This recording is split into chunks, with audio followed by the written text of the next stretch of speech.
Bonjour à tous, aujourd'hui on se retrouve Ena. J'espère que tu vas bien, je suis ravie de te rencontrer. Super, super. D'ailleurs c'est la première fois qu'on se rencontre, Oui, donc c'est enfin. sympa.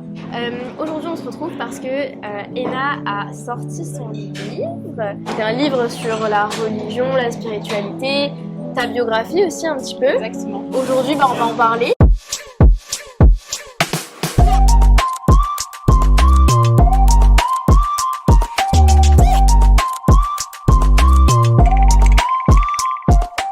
Comment est-ce que ça s'est passé pour toi déjà? Comment est-ce qu'il y a quelques mois, il y a quelques années, tu t'es dit je vais écrire un livre? Pourquoi? C'est vraiment quelque chose que j'ai découvert en 2023. Ok. C'est parce que j'ai traversé une épreuve assez difficile qui fait que l'écriture a été un petit peu mon moyen de m'échapper de toute la réalité et d'apporter de la clarté dans ma vie, dans mon quotidien. Ok. Et puis c'est après que c'est né l'envie de transmettre en fait dans aux ce autres. livre, ouais, d'impacter différemment, je Exactement. pense, les autres. Ok, donc cette envie-là, elle arrive. Comment est-ce que tu fais tes premiers pas dans ce domaine? Ce qui est assez intéressant, c'est que j'ai commencé à écrire vraiment comme un journal intime au tout départ. Donc j'avais un carnet, on va dire digital, avec des notes, des pensées pour m'aider, etc. Donc ça m'a beaucoup aidé pour écrire. Ok. C'était ma base et j'avais déjà une idée assez claire d'où je voulais aller, etc. Ok. Le plan a été plutôt facile à établir. C'est plutôt, on va dire, la relecture qui a été une grosse le côté assez un peu exigeant. perfectionnisme parfois qu'on peut avoir. Ok, donc t'écris ton livre, l'écriture sans la relecture au début ça te prend combien de temps? Ça va quand même assez vite. Oui, l'écriture, le premier jet, il était terminé au bout de 3 mois à peu près, qui est plutôt encourageant. Comment est-ce que tu as trouvé les choses finalement avec nous en étant accompagnée? Voilà, pour la couverture, c'était vraiment, j'avais une idée claire de l'image. L'image, ouais, ça c'est Je sûr. voulais vraiment montrer ce côté soleil levant parce que quand on vit vraiment des difficultés, on cherche l'espoir, on cherche la lumière et c'est ça que je voulais véhiculer sur cette image. Maintenant, tout ce qui est design graphique, c'était plutôt l'équipe qui s'en est occupée, donc pour ça, très beau travail.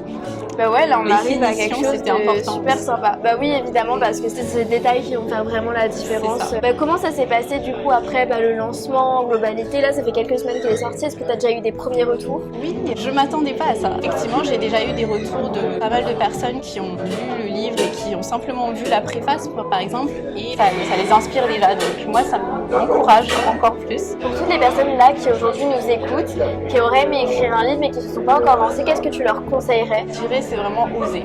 Ça a été vraiment ma ligne directrice, vraiment oser grand et y aller jusqu'au bout. C'est vraiment important parce que c'est comme ça qu'on gagne aussi confiance en soi. Et si tu as un petit mot sur l'accompagnement, sur comment ça s'est passé avec nous et tout, qu'est-ce que tu dirais? Je suis vraiment contente d'avoir été accompagnée parce que je suis quelqu'un d'assez autodidacte de base, donc j'aime bien chercher sur internet, lire des livres pour me guider. Et là, je me suis rendu compte que vraiment, il y avait besoin d'être encadré pour avoir une certaine discipline parce que c'est vraiment ça le plus compliqué quand on est auteur, d'avoir une routine, d'avoir un compte aussi à rendre à quelqu'un parce que ça peut vraiment s'étaler. Moi, si on m'avait pas donné des deadlines... Là, mais ça aurait mis longtemps, surtout pour la relecture, tu vois. C'est clair.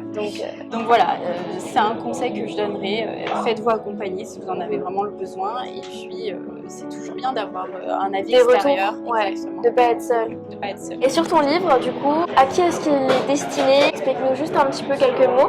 Donc, comme tu disais, le livre est un livre assez orienté religion, donc quête de spiritualité, mais il s'adresse vraiment à tout le monde, à toutes les personnes qui se cherchent et aussi qui cherchent vraiment à s'en sortir dans la vie, j'ai envie de dire, parce qu'on passe vraiment par des défis assez personnels et qu'on n'expose pas à tout le monde.